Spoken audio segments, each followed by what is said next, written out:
Okay, watch this.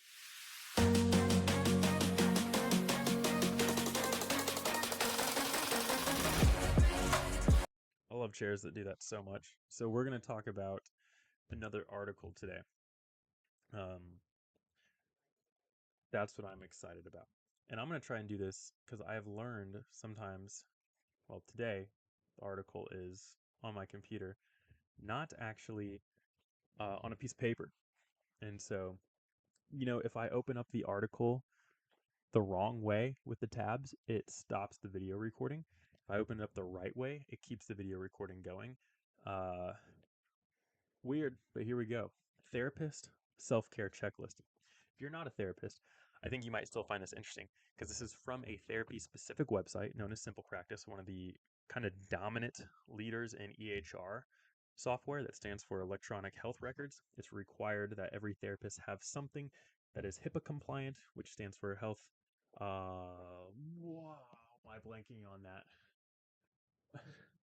Is it health insurance portability and protection? Oh my gosh, hang on. This is the biggest blank I've had in a while. HIPAA, the Health Insurance Portability and Accountability Act. That's what it was, accountability I was forgetting. Health Insurance Portability and Accountability Act of 1996 keeps your information safe legally as a client. Um, so, point being, we need ways to protect client information. Nowadays, everything's very digital. Places like Simple Practice provide that service. Um, among many others. Theranest is one. Lots. People can still do it by paper too. There's not really a law about how you do that. That's just options. What what's the point of me saying this? So this article, my point is, it's coming from a pretty prominent magazine. So Pollen is the magazine that Simple Practice runs, and this is information being pushed towards a lot of therapists. So if you're a therapist, here's some info. If you're a client or just interested, the reason I think this is interesting is because this is essentially what this type of business is pushing towards your therapists, potentially. It's written by Christina McKelvey, and it's actually from October 29th of this last year, 2024. So it's not a super recent one, but it's one that I thought I'd talk about a little bit specifically on self care. Because if you're in the therapy world, you've heard self care a billion times plus some change. And it's perhaps an oversaturated topic point. Some might say it's under talked about. I would actually just say it's under implemented. People love to talk about things and then not apply them to their life. That's a very popular thing to do. So, um, one thing that I like, she does start this off with just a section on the importance of self care overall, but really what is it? And I do like that she says it is not limited to bubble baths, manicures, and spa days. So there's always that consistency when people talk about this. They bring up spa stuff. They bring up a lot of things that women do, but I guess it's because most therapists are women, so that does make sense. And guys maybe need to do their own little spa days, but she says taking care of yourself, self care is taking care of the whole you, which is spot on. I actually have a lot of passionate opinions about self care because people really misunderstand it and they actually kind of abuse the languaging and just make it about, I just want to feel good. That's not self care. Self care actually doesn't have to end with you feeling good um, or even enjoying the process. Going to bed early can kind of self care, even if you'd rather do other things. So it's not about what am I going to feel great doing right now. It's about taking care of yourself.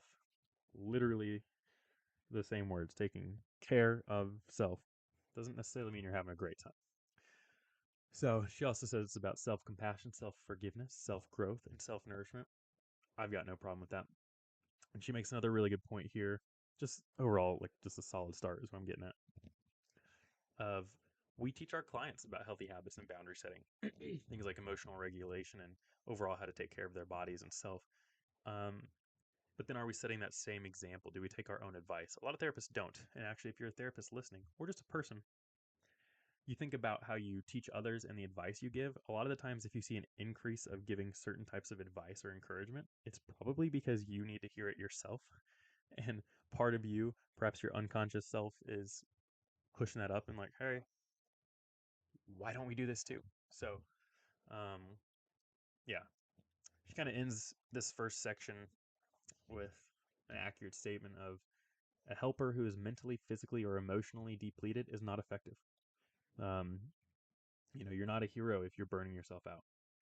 It's a bit selfish. Now, if you're forced to, like a parent who's overworked, that's different. If you're in an agency that is just beating you down, what we're really getting at is if you are just choosing to do more, you're not. That's to me, that's selfish. Even if your heart's in the right place, it's saying I care more about doing more than actually doing a good job. And then if you're an organization that runs your therapist to the ground and you're listening to this, stop doing that. You're not helpful. Give them space. They need to do their job well, not hit a quota. So, um, and that's true if you're listening to this and you're in that environment. Don't accept the narrative that says that you just have to overwork yourself. And everyone's definition of that's different. We all have different emotional capacities and mental capacities. So, goes on to talk about self-care for therapists to prevent compassion fatigue and burnout. Um, Defining compassion fatigue. This is defined by Charles Figley, a traumatologist, where he says the deep physical, emotional, and spiritual exhaustion that can result from working day to day in an intense caregiving environment. Compassion fatigue. Does that resonate to you? With you, rather? Some of those signs are avoidance or isolation, nightmares, maybe about work, maybe not. Chronically thinking about your clients outside of work specifically, experiencing ongoing anxiety or depression, not being fully present at work or with your clients, and substance misuse or abuse could be signs of compassion fatigue. Burnout, the other side of that, is when we become mentally and physically drained due to our jobs, though it may not be in direct relation to working with our clients. A person in any profession can experience burnout. So you can be burnt out not from the clinical side, but actually and I need to look at maybe some modern research. The research I've seen is it's only a couple years old, but that can still change. You know, pandemic shifts make a difference. Kind of your pre-COVID stats and post-COVID stats kind of matter nowadays. So, but the study that I had seen was that the highest reason for people burning out in the therapy world, the mental health world, was administrative work. It was like paperwork and having to just check boxes, emails. Well, I was gonna say surveys, but client paperwork is really more what I'm getting at. It wasn't the clients. A lot of these people can sit with clients all day. It's getting bogged down with the administrative and oftentimes the bureaucratic side of this work, especially if you're doing government work. So anyway, signs of burnout include headaches, body aches, other physical symptoms of stress. That's a bit vague, but you get where it's going. Stress, not sleeping, fatigue that you can't shake off, losing satisfaction with your job, being less productive, and struggling with time management. Um, Geez, I'm more burnt out than I thought. That was just a huge smack in the face. Definition of burnout. Look at this mirror. Okay. Um, yeah. So I need to chill some things down a little bit after this busy season's over. Um, and compassion fatigue can lead to burnout as well. It can be a precursor. So obviously address both, but unrecognized compassion fatigue can contribute to the overall drain that is burnout. Okay, so the reason we're here for the title, self care tips.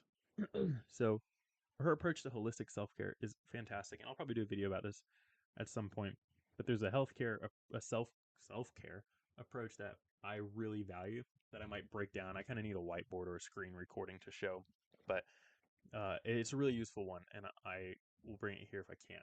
Um, but to focus on this article, and she does encourage this to be discussed and passed on. She's not saying don't share this info, which is nice.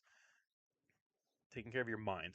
So, a couple of things that she recommends that you can apply to yourself, and this is whether you're a therapist or not, to be honest. This is going to focus in on what therapists can do, but it's useful for anyone. You just might change a little bit of language to your own scenario. So, her 4 points for mind self care is to learn a new skill, such as read a book that's not related to work, take a class, learn a new hobby, do your own thing unrelated to work. Learn something new and useful that doesn't have to be work related. Actually, let me rephrase it. That is not work related. It can still be productive and useful, but do it just because it's for you. The second thing is therapy. Receive your own counseling, or she says counseling or massage, um, which I think is funny. But yeah, going to therapy can be really helpful for the mental side, especially if you don't feel like you get an adequate mental challenge from relational engagement. And then you go home and that's not there, whether you live alone or your housemates aren't quite up to par for that. Third is emails. Schedule a time during the day to check your emails and stick to that time and that time only. So yeah, if you can manage that, great. If you're a business owner, I know that can be hard. Um, but make sure you have a really good excuse if you're just checking your emails neurotically and all over the place. But scheduling an email time, I think is wise. Leave work at work. This can be hard, but she encourages to reserve your home as a place to relax. Don't bring work home. Um, and if you work from home, have a designated workspace and make sure it's separate from the rest of the house. I'll give a caveat to that. I live in a one-room apartment. Me and my wife do. Keyword there, one room, the bedroom. I said a one-room apartment, a one bedroom. There's technically multiple rooms, but they're not really segmented, right? So for me, it's actually a folding desk that I have that I fold and unfold into a workspace. So for me to follow her advice on that is to only do work when I'm sitting at that table. Then I would go a step further and say don't do non-work at that table. So there are ways to adapt this if you're like most citizens and don't have just a bunch of spare rooms and spare spaces. So next is body physicality, taking care of your body and health. Sleep is the number one. It's not doesn't say number one, but it's first. But I would argue it often is for a lot of people. CDC recommends 7 or more hours. We get this generalization a lot. There's a lot of people to listen to. Matthew Walker's another one. The research that I show, a good way to say this is if you can go to bed at about the same time every night, wake up at about the same time every day without an alarm clock, you have found the amount of sleep that you need. Um, that's a really, like, if you need an alarm clock to wake up, you are not sleeping properly, which is most people, I think, that I talk to. Um, and there are lots of things you can do that recommends a weighted blanket to help with nervous system, not using your phone before bed. This is actually really short. I could talk for an hour about sleep tips, something I've struggled with pretty much my whole life is sleep. So there's a lot that you can do. And we're not going to take this video to go into that detail right now because it would just change the topic of the video. So sleep, limit caffeine. The only recommendation here is 1 to 2 cups per day, and avoid caffeine in the afternoon. That's a super generic sentence, but is relatively encompassing overall. So fine. Limit alcohol. Uh, Not a lot of info that she provides on here, but yeah, try not to drink before you go to bed. More than 2 drinks a week has been shown to cause irreversible brain damage. I want to say that again. More than 2 drinks in an entire week is shown to cause irreversible brain damage. Alcohol is a no known safe consumption beverage. There's no healthy consumption. You might have heard, I think is it metformin? Like, oh, if you drink wine, metformin's a longevity chemical. I believe the research I looked at showed that you'd have to drink a bathtub's worth of wine for the small amount to actually have an effect. And at that point, you're killing yourself with consumption. So I'm not saying you don't have the drink, but uh, at least in the U.S., we have a very misunderstood idea of alcohol consumption. And a lot of other countries drink way more and think it's totally fine to just drink a couple drinks a day. You're just killing yourself, and you just need to be okay with that. Which we do that stuff all the time. We choose to drive every day knowing it might kill you. I'm just saying, same with eating fast food. Know the risk. Alcohol is unhealthy for you. Just know that. Healthy diet overall. Eat a balanced meal. Limit sugar. Take breaks, she says. Even 10 minutes. Great. Try to take a break every hour. We've heard this. Move your body. Try to move around. This is, I, I actually think she undersells this. Um, Exercise is paramount to your health. If you're not exercising, you're killing yourself slowly. It doesn't have to be intense. It can be going for a walk every day. You can also do Olympic weightlifting. Both are fine. Just move around. And if you're the type of person that's like, well, I don't like exercise, or I don't understand, keep it basic. You don't have to go crazy. Just move around. And I think everyone should do resistance training. There's a lot connected to that and longevity, and should do more intense stuff. I think it's really healthy. But in terms of just moving your body and basic exercise, it's not a big requirement. Go on walks, do some stretches, just show your body that it matters.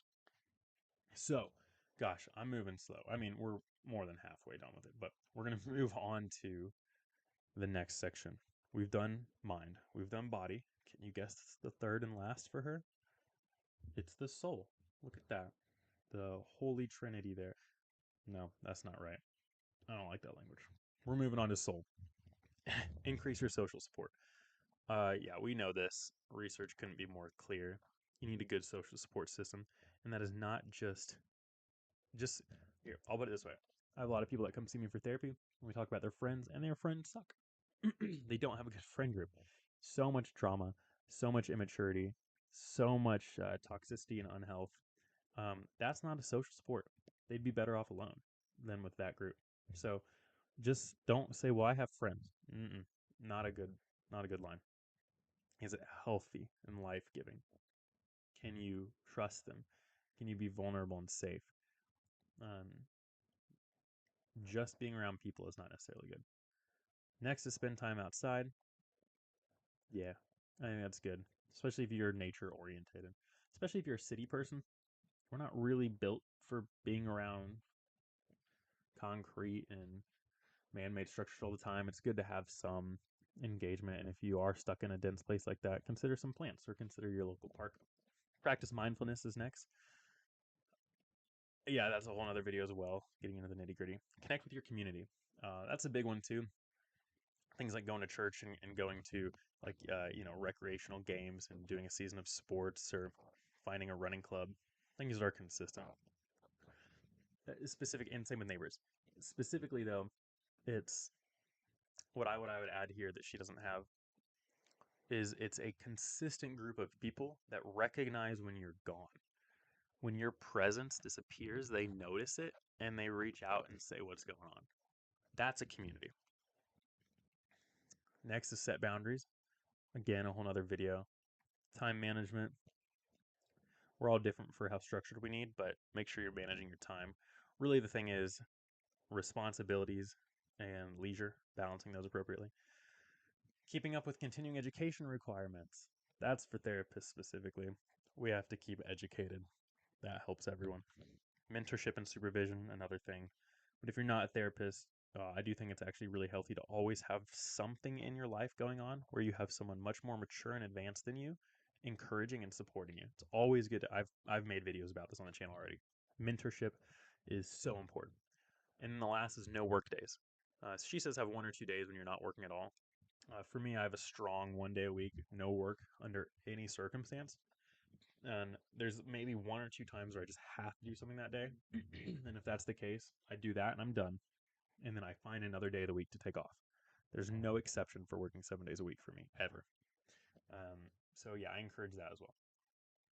And then she goes on to talk about self-care for trauma therapists. Um, and that's more or less. She has a whole section on massage therapists. I think, is she a massage therapist? Let me see. I don't know what these letters after her name are. Is this massage therapy? What is this? What is this? I don't, it doesn't matter. I'm assuming she's a massage therapist because she's brought it up twice now. So, um, anyway, just some tips to take care of yourself if you're interested. Um, yeah.